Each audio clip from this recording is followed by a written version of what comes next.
At 17 months and up, you might not realize your toddler's brain is ready to build perceptual skills, memory, and critical thinking.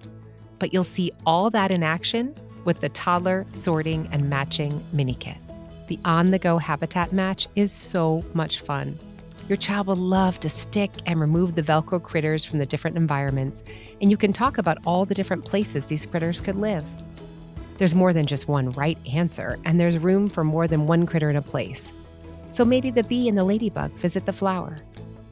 The creature and critter patches give your child a chance to practice animal and insect names and sounds. And they can be stored in the storage pocket. This mat folds up, and these patches extend play with the fuzzy bug shrub from the Adventurer Play Kit. This carry-along kit is great for sorting and storing art supplies or treasures into compartments, and designed to be travel-friendly.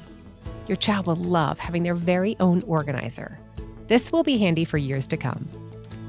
We created the Opposites board book because so many books that try to teach this concept don't showcase clear examples of opposites that your child can really understand.